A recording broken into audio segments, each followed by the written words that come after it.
நேயர்களுக்கு வணக்கங்கள். நான் உங்கள் டாக்டர் கல்வடங்கம் சத்யநாராயண சர்மா பேசுகிறேன்.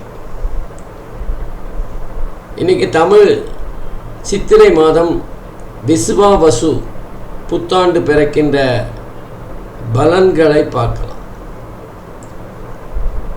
விசுவாவசு அப்படிங்கிற அந்த வருடமானது 39வது வருடமாக வருகின்றது. பங்குனி மாதம் 30ஆம் தேதி நடு இரவுக்கு பிறகு அதிகாலை, அதாவது சித்திரை மாதம் பிறக்கின்ற வேளையில் மணி 2:22 திங்கட்கிழமை பிறக்கின்றது. சுவாதி நட்சத்திரம், பிரதமை திதி. அதே நேரத்தில் வஜ்ரம் யோகத்திலும் கௌலவம் கரணத்திலும் இந்த புத்தாண்டு விசுவாவசு ஆண்டு பிறக்கின்றது.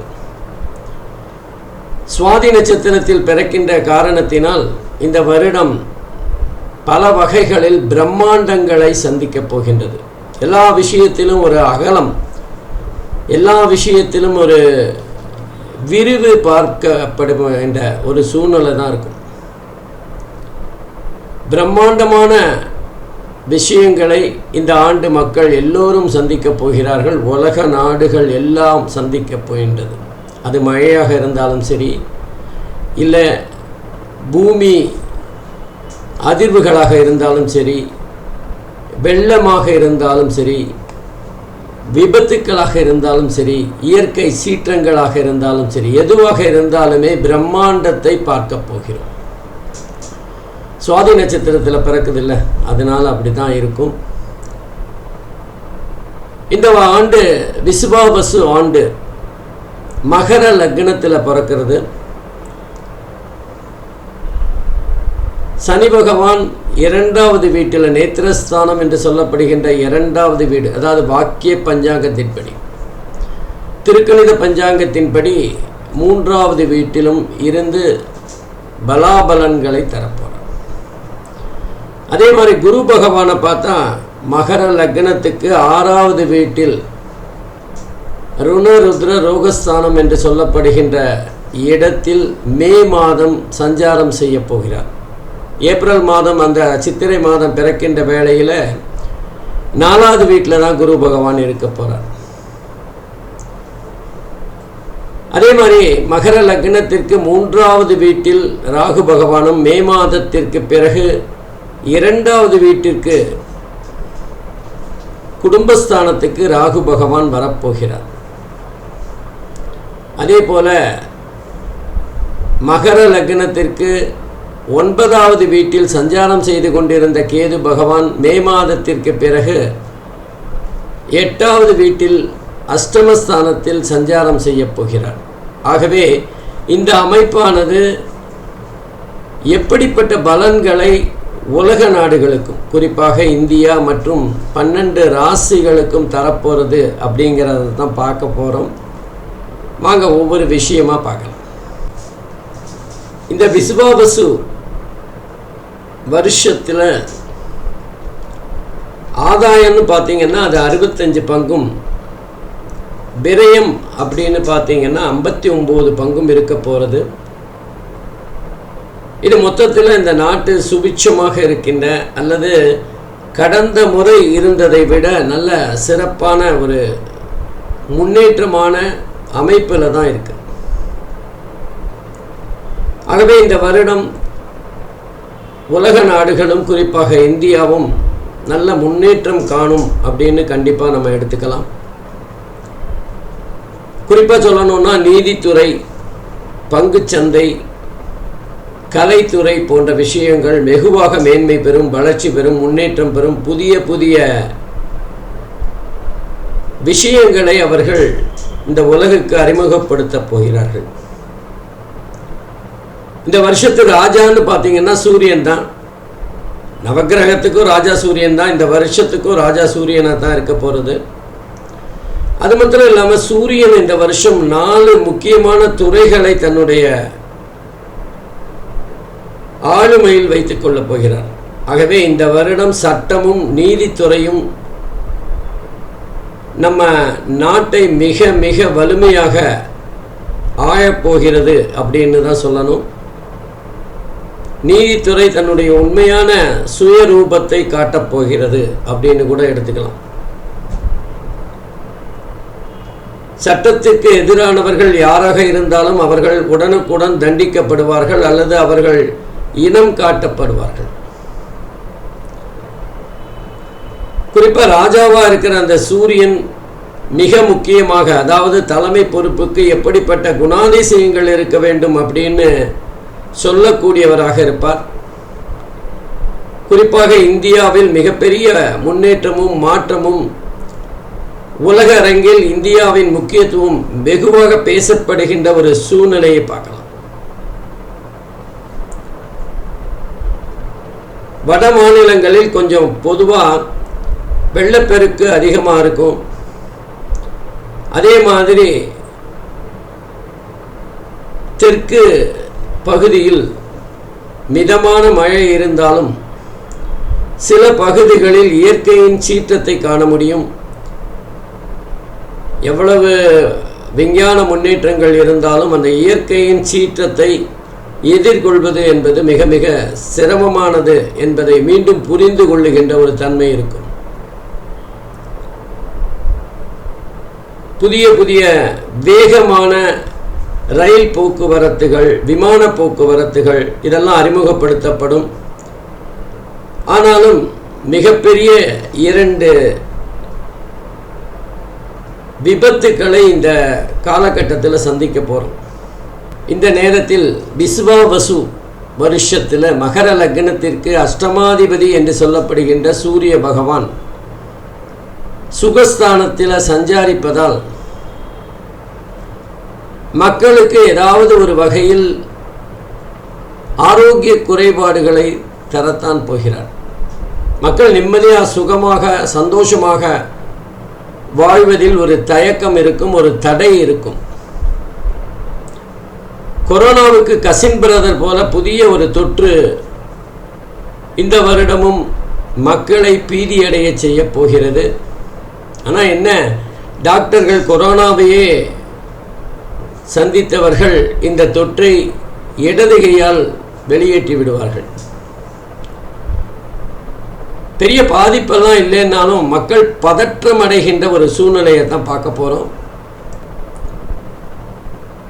இந்த விஸ்வாவசு வருஷத்தில் உற்பத்தி அதிகமாக இருந்தாலும் மக்கள் விலைவாசி உயர்வால் சற்று சலனம் அடைகின்ற சூழ்நிலையை பார்க்கலாம்.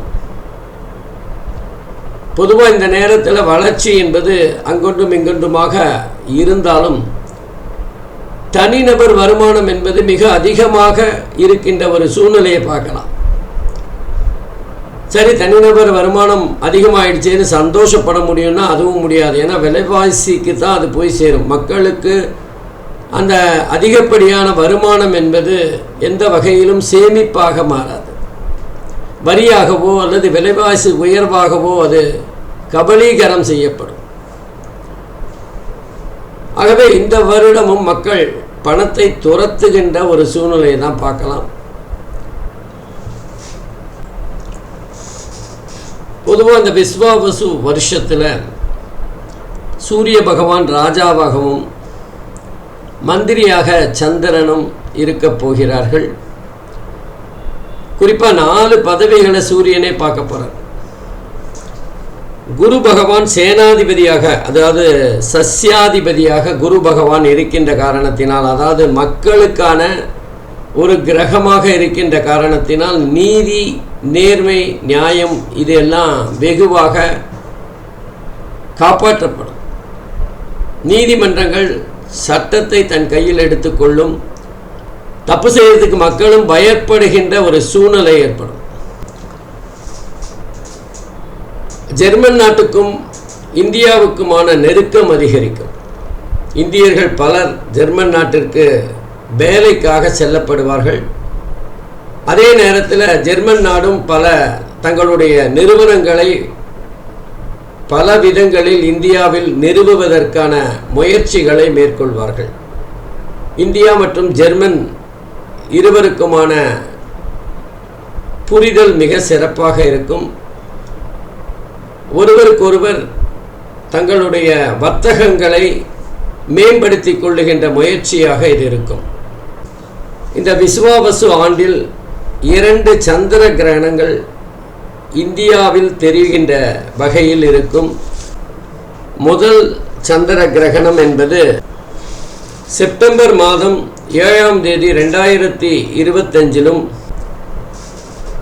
இரண்டாவது சந்திர கிரகணம் மார்ச் மாதம் 3ஆம் தேதி 2026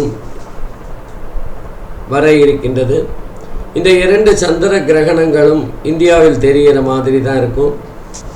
பொதுவாக இந்த விசுவாவசு ஆண்டில் மத்திய மாநில அரசு புதிய வரி சலுகைகளை மக்களுக்காக தரும். இந்த காலகட்டத்தில் ஏற்றுமதி இறக்குமதி பாதிப்படையும். பொதுவாக பெண்கள் மேன்மை பெறுகின்ற ஒரு ஆண்டாக விசுவாவசு ஆண்டு இருக்கும். சில புதிய விளையாட்டுகளில் இந்தியா சாதனை புரிகின்ற தன்மையை பார்க்கலாம். உலக நாடுகளில் முதன்மை பெறுகின்ற தன்மையும் இருக்கும்.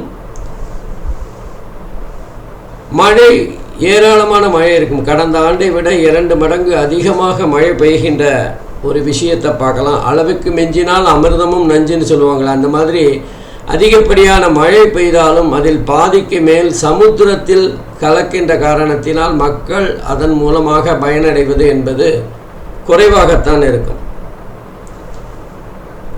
மது, போதை வஸ்துக்கள் பெரிய அளவில் பிரச்சனை தருகின்ற ஆண்டாக இருக்கும். ஒரு பக்கம் வெள்ளம் இருந்தாலும் இன்னொரு பக்கம் குடிநீர் பிரச்சனை இருக்கின்ற தன்மையும் பார்க்கலாம். ஏற்கனவே சொன்ன மாதிரி புதிய விஷக்கிருமி ஒன்று உருவாகி அது மக்களை பீதியடைய செய்யும். அரசியல் பெரும் தலைகள் சிலர் வம்பு வழக்குகளில் சிக்கி சில நாட்கள் பத்திரிகைகளின் தலைப்புச் செய்தியாக ஆவார்கள். யாருமே எதிர்பாராத வகையில் அரசியல் எதிரிகள் என்று சொல்லப்படுகின்ற 2 கட்சிகள் ஒன்றோடொன்று உறவாடுகின்ற தன்மையை பார்க்கலாம். அரசியல் குழப்பம் என்பது இந்தியா முழுவதும் இருக்கும். அங்கங்கே சில சிக்கல்களை தந்தாலும் ஒரு மாற்றத்திற்கான அறிகுறி தென்படுகின்ற வகையில் இருக்கும். வாக்கியப்படி பார்த்தோமேயானால் இந்த விசுவாவசு ஆண்டில் சனி பயிற்சி, குரு பயிற்சி, ராகு கேது பயிற்சி 3 பயிற்சிகளும் நடைபெற இருக்கின்றது. வருகின்ற மே மாதம் குரு ராகு கேது பயிற்சியும், 2026 6ஆம் தேதி மார்ச் மாதம் சனி பயிற்சியும் நடைபெற இருக்கின்றது. திருக்கணிதப்படி பார்த்தீங்கன்னா மார்ச் மாதம் 2025 பயிற்சியாகி மீன ராசியில் சஞ்சாரம் செய்கின்றார். ஆகவே இந்த அமைப்புகள் எப்படி 12 ராசிகளுக்கும் பலன் தரப்போகிறதுங்கிறத பார்க்கலாம். அதுக்கு முன்னாடி இயற்கையின் சீற்றத்தினால் ஜப்பான், சீனா, தென் அமெரிக்கா, ஏற்கனவே மியான்மார் பாதிக்கப்பட்டதை போல இயற்கை சீற்றங்களால் பாதிக்கப்படும். அது வெள்ளமாக இருக்கலாம், விபத்தாக இருக்கலாம், பூமி நடுக்கமாக இருக்கலாம், ஏதோ ஒன்று. மனித சக்தியை மீறிய இயற்கையின் சீற்றத்தை சில நாடுகள் சந்திக்க போகின்றது. பொதுவாக இந்தியாவுக்கு அந்த மாதிரி பாதிப்புகள் இல்லைன்னாலும் இந்தியாவின் வட மாநிலங்களில் சில வெள்ளப்பெருக்குகளையும் சில வருத்தப்பட வேண்டிய விபத்துக்களையும் பார்ப்போம். ஆகவே இயற்கை சீற்றத்தினால் சில மனித உயிர்களை பலி கொடுக்க வேண்டிய ஆண்டாகவும் இது அமையும். பொதுவாக நம்ம பார்த்தோன்னா அது ஆதாயம் அதிகமாக இருக்கிற ஒரு ஆண்டாக இருந்தாலும், மக்களிடம் பணம் கையில் அதிகமாக புரண்டாலும் சேமிப்பு என்பது மிக குறைவாகத்தான் இருக்கும். அதனால் அரசாங்கம் பெரிய அளவில் பயன்பட்டாலும் மக்களுக்கான பயன்பாடு என்பது ஓரளவிற்கு முன்னேற்றத்தை தரும். சரி, 12 ராசிக்கும் பலாபலன்களை பார்க்கலாம். அன்பிற்கினிய துலாம் ராசி என்பர்களே, 14/4/2025 அன்று பிறக்கப் போகிற விசு தமிழ் புத்தாண்டு எப்படிப்பட்ட பலன்களை துலாம் ராசிக்கு தரப்போகிறது அப்படின்னு தான் பார்க்க போகிறோம். துலாம் ராசியை பொறுத்தவரை 11 பங்கு ஆதாயமாகவும் 5 பங்கு விரயமாகவும் இருக்க போகிறது. அதனால் சேமிப்பு இருக்கின்ற வாய்ப்பு இருக்குது. பணம் கையில் புரளுகின்ற தன்மை இருக்கும். செலவினங்களை விட 2 மடங்கு வருமானம் இருக்கின்ற ஒரு நல்ல காலகட்டம் தான். அதே நேரத்தில் துலாம் ராசியில் பார்த்திங்கன்னா சித்திரை, சுவாதி, விசாகம் ஆகிய 3 நட்சத்திரங்கள் இருக்கின்றன.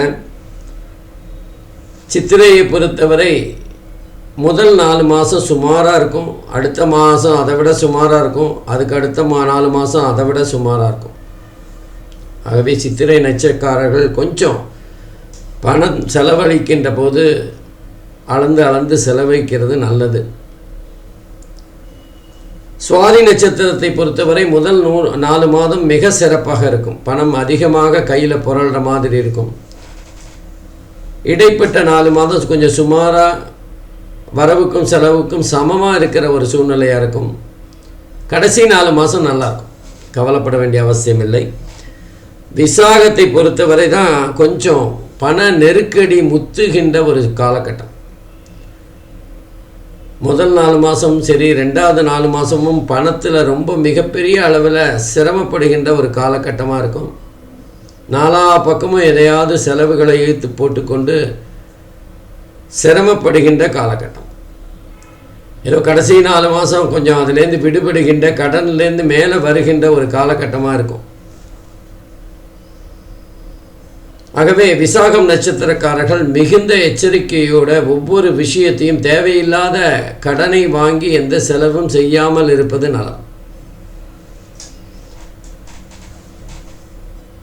குறிப்பாக அவங்க பங்கு சந்தையில் ஏதாவது ஈடுபட்டு இருந்தால் அதெல்லாம் இந்த தேவையில்லாத இந்த ரிஸ்கெல்லாம் இப்போ எடுக்க வேண்டாம். ஏன்னா இந்த காலகட்டம் அவர்களுக்கு பொருள் நஷ்டத்தை தருகின்ற காலகட்டமாக இருக்குது விசாகம் நட்சத்திரக்காரர்களுக்கு. ஆகவே அவர்களுடைய முதலீடு சம்பந்தப்பட்ட விஷயங்களில் ரொம்ப கவனமாக இருக்கணும். இந்த காலகட்டத்தில் தேவையில்லாத அகலக்கால்களை எல்லாம் வைக்காமல் இருக்கிறது நல்லது. துலாம் ராசியை பொறுத்தவரை 6வது வீட்டில் சனி பகவான் சஞ்சாரம் செய்கிறார். 6 சனியை பொறுத்தவரை சிறப்பான இடம்தான். ஆகவே நல்ல முயற்சிகள், செயல்பாடுகள் இதெல்லாம் அவங்களுக்கு வெற்றியை தரும். அவங்களுக்கு ஒரு நல்ல பேர் இருக்கும். 4 பேர் அவர்களை மதிக்கின்ற சூழ்நிலை இருக்கும். அவர்களுடைய வேலை பாராட்டப்படக்கூடிய தன்மையில் இருக்கும். அவர்களுடைய உழைப்பு தான் அவங்களுக்கு பெரிய மூலதனம். அதே நேரத்தில் துலாம் ராசியை பொறுத்தவரை 9வது வீட்டில் குரு பகவான் இருக்கிறதுங்கிறது பாக்கியஸ்தானம். தந்தையாரிடமிருந்து ஒரு ஆதாயத்தை, உதவியை பெறுகின்ற ஒரு காலமாக இருக்கும். அல்லது இவருடைய ஏதாவது ஒரு விஷயத்திற்கு தந்தையாருடைய தொழிற்சாலையில் வேலை செய்கின்ற அல்லது அவருடைய கம்பெனியை ஏற்று நடத்துகின்ற ஒரு சூழ்நிலையும் இருக்கும். 9வது வீட்டில் குரு பகவான் இருக்கின்ற காரணத்தினால தந்தையாருடைய ஆசீர்வாதமும் அவருக்கு கண்டிப்பாக இருக்கின்ற ஒரு காலகட்டமாக இருக்கும். கேது பகவான் 11வது வீட்டில் இருக்கிறது. பொதுவாக 11வது வீட்டில் எல்லா கிரகங்களுக்குமே நல்லது தான். லாபஸ்தானத்தை கேது தடை பண்ணாலும் அவர்களுக்கு பணம், வருமானம், சேமிப்பு இருக்கக்கூடிய காலகட்டமாக இருக்கும். கேதுவினால் பொருள் நஷ்டமோ அல்லது கேதுவினால் வரவேண்டிய பணம் தடைப்படுகின்ற சூழ்நிலையோ இருக்காது. அதே நேரத்தில் துலாம் ராசிக்கு 5வது இடத்துல ராகு பகவான் சஞ்சாரம் செய்கிறது. மனசு சம்பந்தமான ஒரு ஆசைகள், எதிர்பார்ப்புகள் இருக்கக்கூடிய காலகட்டம். துலாம் ராசியை பொறுத்தவரை 5வது இடத்தில் ராகு பகவான் சஞ்சாரம் செய்வதானது நன்மைகள் தீமைகளை கலந்து தருகின்ற ஒரு இடமாக இருக்கும். மனசு சார்ந்த விஷயங்கள், மனசு பிரம்மாண்டமான எதிர்பார்ப்புகளை கொண்டதாக இருக்கும். ராகு என்றாலே பிரம்மாண்டம் அல்லது எதிர்பார்ப்புகள் அதிகமாக இருக்கிற ஒரு சூழ்நிலை. அதே நேரத்தில் காதல் பற்றி சொல்லுகின்ற ஒரு விஷயமும் இருக்குது. காதலிக்கின்றவர்களுக்கு அல்லது வெளிநாட்டிலிருந்து ஏதாவது ஒரு நல்ல செய்தி வருகின்ற ஒரு சூழ்நிலை இருக்கும். பூர்வீக சொத்து கைக்கு வருகின்ற ஒரு சூழ்நிலை. ஆகவே துலாம் ராசியை பொறுத்தவரை மிக கலப்படமான பலன்களை பெறப்போகிறாள். நன்றி. ஸ்ரீ குபேரன் டிவியை பார்த்தமைக்கு நன்றிகள். மேலும் இது போன்ற தகவல்களை தெரிந்து கொள்ள ஸ்ரீ குபேரன் டிவியை சப்ஸ்கிரைப் செய்யுங்கள். மறக்காமல் பெல் ஐக்கானை கிளிக் செய்யுங்கள்.